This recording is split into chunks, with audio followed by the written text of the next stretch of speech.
Bismillah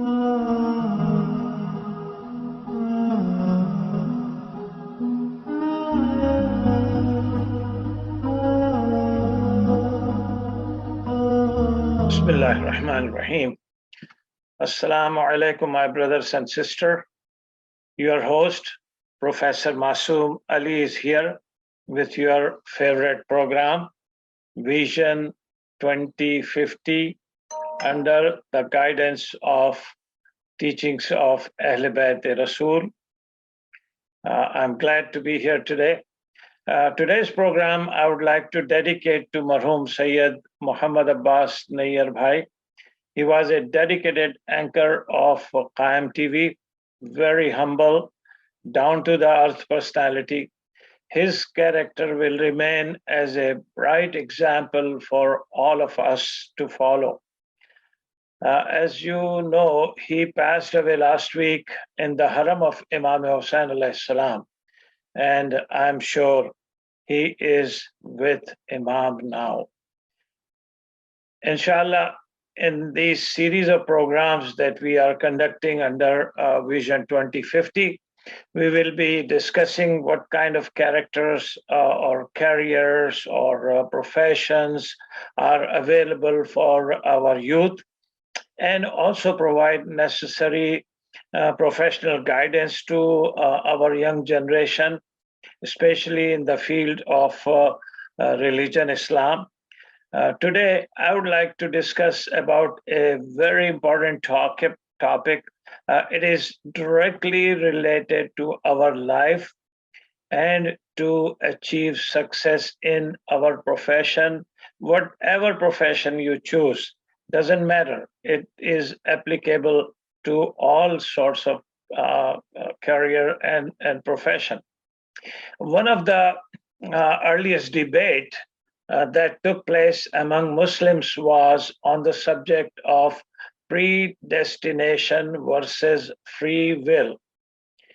Do we human beings have complete free will to do as we wish, or has Allah subhanahu wa ta'ala already predetermined or predestined all of our actions? That was the question.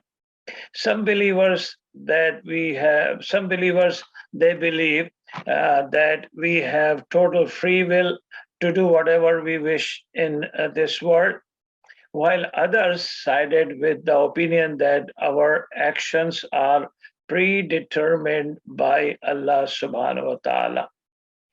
When the sixth Imam, Imam Jafar Sadiq alayhi salam, Allahumma salli ala Muhammadin wa ali Muhammad, was asked whether our actions are predestined or if we have complete free will, Imam's reply was, there is no complete predestination and no complete free will, but the reality is in between the two. Certain matters in life, and he gave a very beautiful example also, certain matters in life that are predestined for us are such as who our parents are going to be, where we are going to be born, where we are going to die. These are the matters, those are predestined, and that's by Allah subhanahu wa ta'ala. However, in matter of actions, we have a choice. For example, when we are tempted to perform sin, we have free choice to act or to stop because of fear of Allah subhanahu wa ta'ala. My brothers and sisters, we must have unconditional faith in Allah subhanahu wa ta'ala. Sometimes it happens that you select the profession that you like most, and you think that your nature, your interest, completely in line with that profession. And you want to go for that profession wholeheartedly. And sometimes you might have observed that also, some of you may have seen that also, that all of a sudden, some of the circumstances that are not under your control change. And that may literally force you towards a different profession. Please don't get discouraged. Adopt this new profession wholeheartedly as well. Believe me, it is an indication from Allah subhanahu wa ta'ala that that is the plan of Allah subhanahu wa ta'ala for you. And of course, his plan is the best for his servant, his believers. Let me prove my point with a beautiful example that I learned from Imam Ali alayhi salam. Once someone asked Imam Ali alayhi salam, how much Allah subhanahu wa ta'ala has given us freedom. Imam asked him to lift up his one leg. He did that. Then Imam asked him to lift up the other leg. And he said, I cannot do that. I'm going to fall down. Imam said, that's how much you are free. You can only do so much, but then you are not free to do beyond that. But the point, we all might have heard that, but the point I want to make here, you might not have heard or even thought about it. And that is, we are free to lift up one leg when we want. But the second leg, that is under the control of Allah subhanahu wa ta'ala, is still holding us standing and protecting us from falling on our face. Don't you think it's amazing? What a beautiful example our Imam Ali gave us to explain a very, very complex issue. It shows us that even sometimes when we select a path or make a decision in our lives without knowing our future, we don't know our future, what is going to happen. We select by seeing today's timing, today's circumstances. We take a decision, we make a decision, we select a path, and we don't know about our future, and it may not be good for us in future. We don't know that. But remember that Allah still wants us to succeed, and he does not want his believers to fall on their faces. Just like when we decided to lift up one leg, whichever leg we decided we had choice to lift up, he still holds us standing on other leg. Similarly, when we, not knowing our future, select a path that may look good to us at the time, but in fact it is not good for us in future. Allah subhanahu wa ta'ala selects the best path for us. His plan is always best, so just follow his guidance and inshallah you will succeed. Let me tell you my own personal experience about that. From my childhood, I was very impressed with the services that our doctors were providing back home to their patients. They usually used to come home. You will not believe that, but that was the case. At that time, they usually used to come home if any patient could not come to their clinic. So I decided to be a doctor, and I worked hard to get admission in medical college. However, circumstances that were not under my control at that time changed, and I was forced to take admission in engineering college instead of medical college. I understood at that time that it was my Lord's plan for me, and I surrendered and accepted it. I worked hard to become a Muslim engineer, and with the help of Almighty, I succeeded in it. I can assure you, my young brothers and sisters, that Alhamdulillah, I had Allah's blessings and help throughout my career, and I remained successful all the time. Inshallah, you will also observe the same. Have faith in Allah subhanahu wa ta'ala. His plan is always best for us simply because he has all the knowledge. He knows our future. He has all the knowledge and power. He can make things better for every one of us, much better than what we try to make them for ourselves. Allah subhanahu wa ta'ala always help his believers with his mojiza. You might have heard the word mojiza. It's an Arabic word, and in English we call it miracle. Miracle. The definition of word miracle as dictionary dictates is an event that seems impossible to explain by nature, by natural laws, and so it is regarded as supernatural in origin.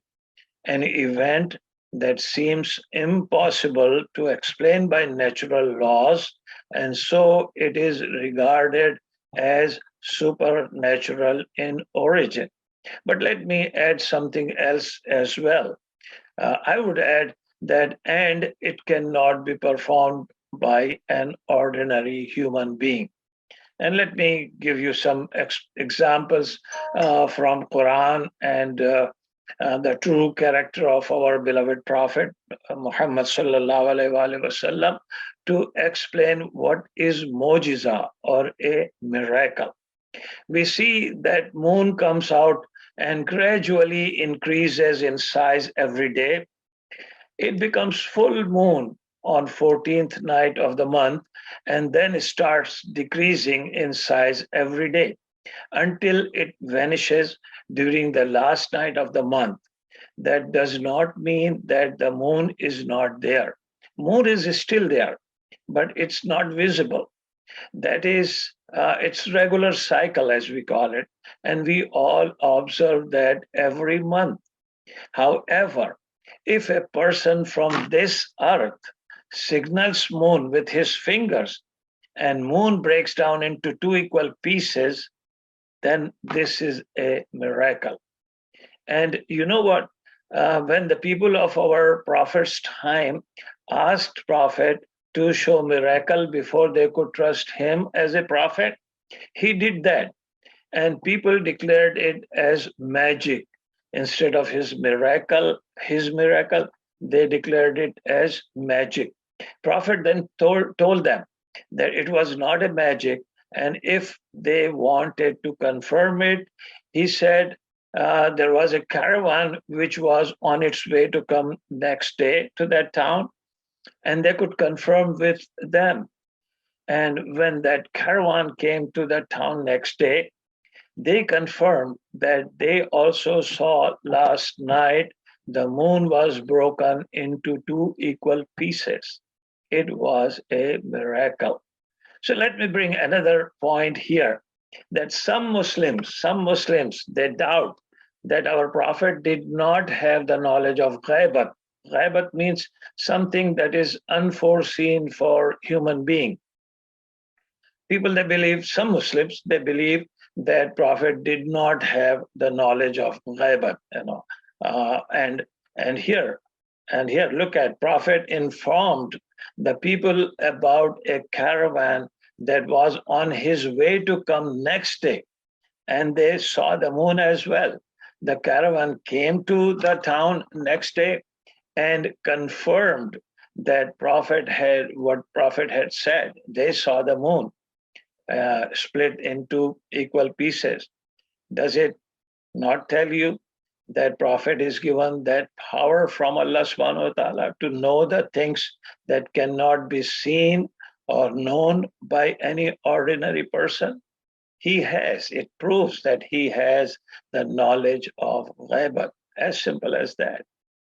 We also hear in news and you see on TV that several people were burned to death when fire broke out at some place. We hear and see on TV every often that fire took lives of 2 or 3 people here and there. However, if someone is forcefully thrown into a huge fire and he comes out of that fire without any damage, even to his clothes or his body, that is miracle. It is not possible that an ordinary person thrown in a huge fire can come out alive without any harm.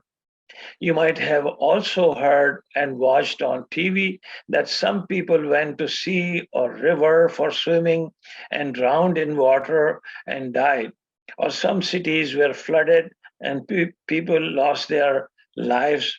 But if a group of people go into the seawater and water gives way to them with respect, and they come out on other side of the sea safe without even their clothes getting wet, that is miracle.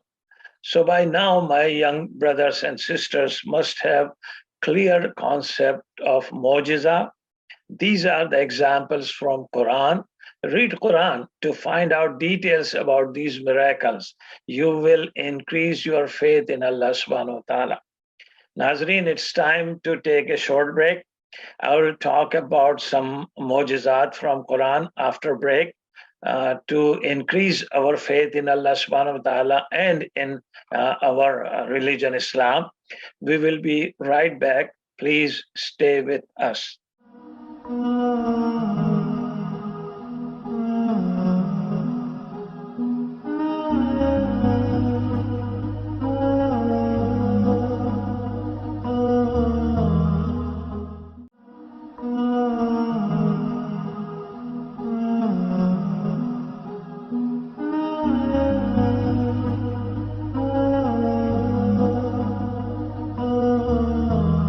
Assalamu alaikum, Nazreen.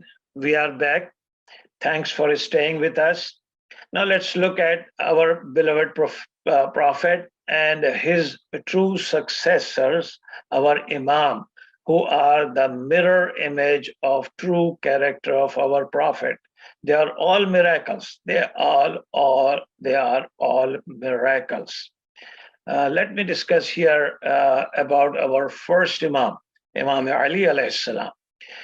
I will say that Ali is not the name of a person, but Imam Ali is a miracle, a mojiza of Allah subhanahu wa ta'ala. And I have proof for that. I'll talk about that so that you can really see what what kind of Imam we have. Our beloved Prophet was given several mojizat or miracles.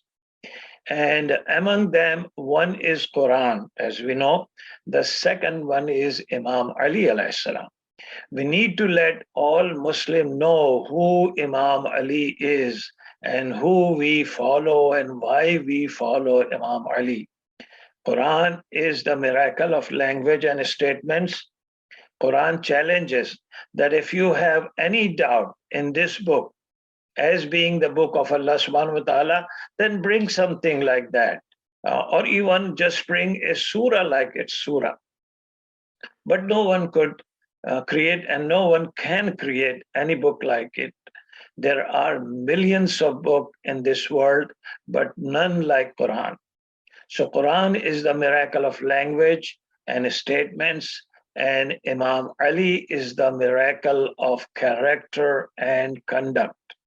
Just like millions of books were written, but none like Quran, billions of people came to this world, but none like Imam Ali.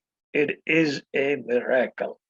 Let me describe it in a little detail to increase our knowledge and to increase our faith in our Imam. For my young brothers and sisters, Allah subhanahu wa ta'ala created men and women and gave them lots of qualities and sanctities. He also made them capable of developing any of their quality to the max. Every one of us can develop any quality we want that is within us. We select which quality, of course, of ours to develop based on our likes and dislikes. You know, we have all the qualities, but we select that what we like and what we want, what quality we want to develop within ourselves. A person may become the best player in the world, or the best scientist of the world, or the best doctor of the world, or the best professor, or the best engineer, or the best artist, any profession, they can develop that to maximum, qualities to maximum, and they become best of that profession. Whatever quality a person wants to develop, he or she is capable of mastering that. However, it is also true that when you develop one quality to max, then other qualities in you or in him or her will not shine to that extent. That is true. And once you develop one quality, the other qualities will not shine to the same extent, maximum. A person who is the best player, for example, cannot be the best scientist, the best artist, the best scholar, the best administrator, the best professor at the same time. As simple as that. A person who is best player, he can be the best player, but he cannot be the best scientist, the best artist, the best scholar, the best professor at the same time. A person who is the best heart surgeon cannot be the best eye specialist and the best dentist and the best ENT specialist. You know that, what I mean. You cannot find any person in the world who is expert in all of these fields, all of the fields.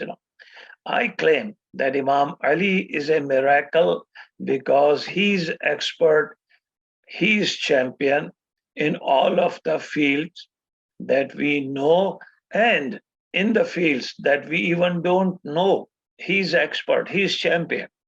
He's given the title of La Fatah La Ali in the battlefield by Allah subhanahu wa ta'ala. And the Prophet, peace be upon him, also said that Ali is the best judge. He's the best teacher. He is complete Iman. He's complete Iman.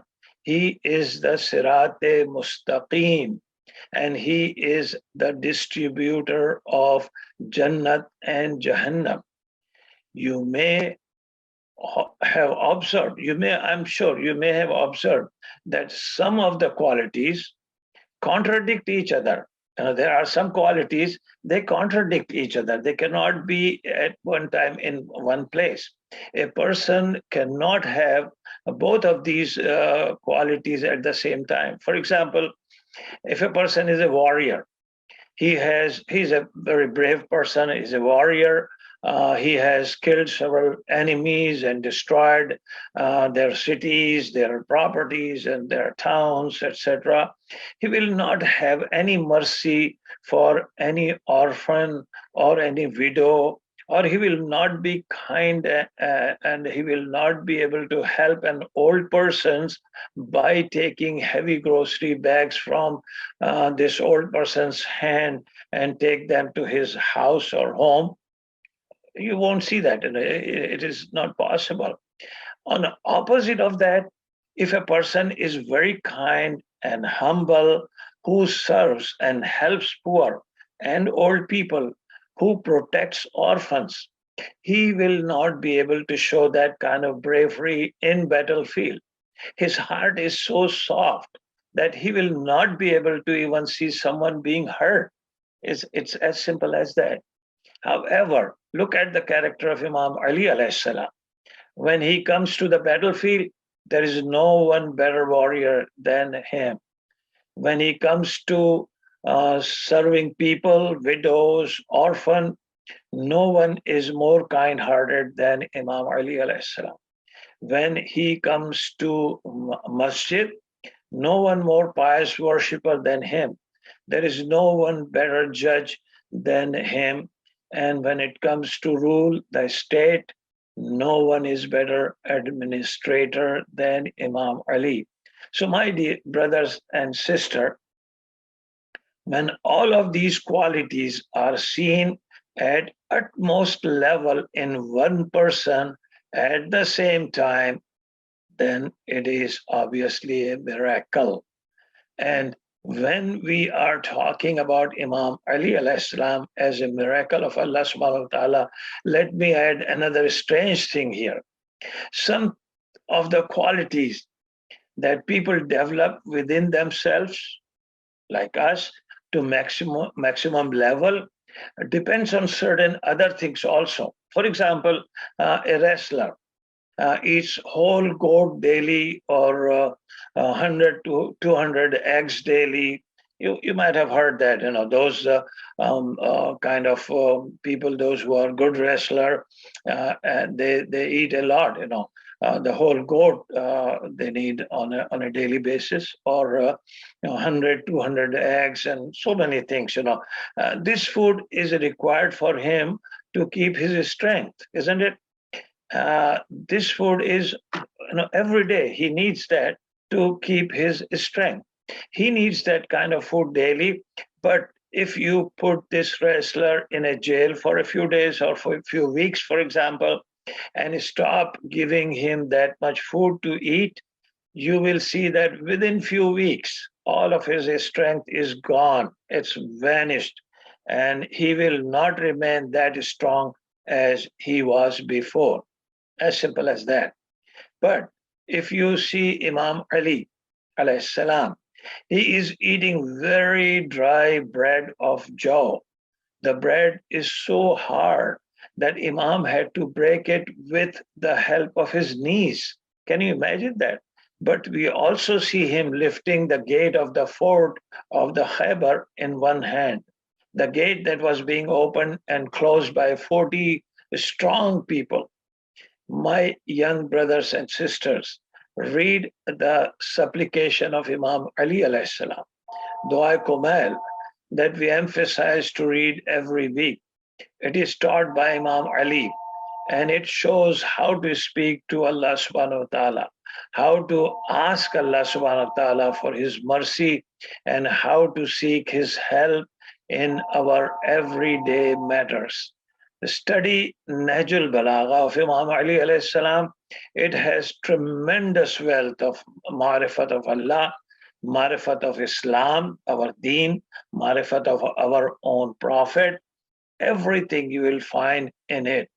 The word miracle that I use for Imam Ali alayhi salam is not an exaggeration.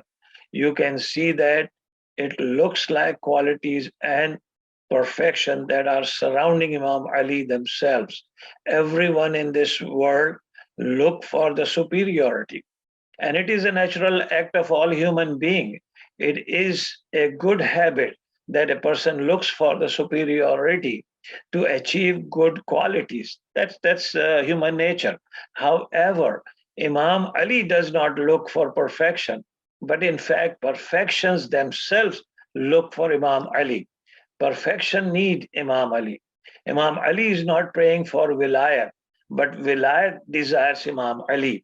Imam Ali, after finishing namaz, goes to the beggar to give his ring. Then we'll say Imam Ali needs wilayat. But if during prayer, beggar comes and takes the ring from Imam's finger, and then ayat of wilayat comes from Allah subhanahu wa ta'ala, then wilayat desires Imam Ali. Imam Ali wished to be born in Kaaba, or Kaaba wished that Imam Ali be born in it? Very simple question. My brothers and sisters, let me say this. If Bint Asad, the mother of Imam Ali, goes into the Kaaba through its door, then Imam wished to be born in Kaaba. And if the wall of the Kaaba invites her to come inside, then Kaaba wishes that Imam Ali be born in it. Perfections and great qualities all are searching, looking for the shelter and protection of Imam Ali alayhi salam. Hundreds of ayat of Quran are revealed praising Imam Ali alayhi salam.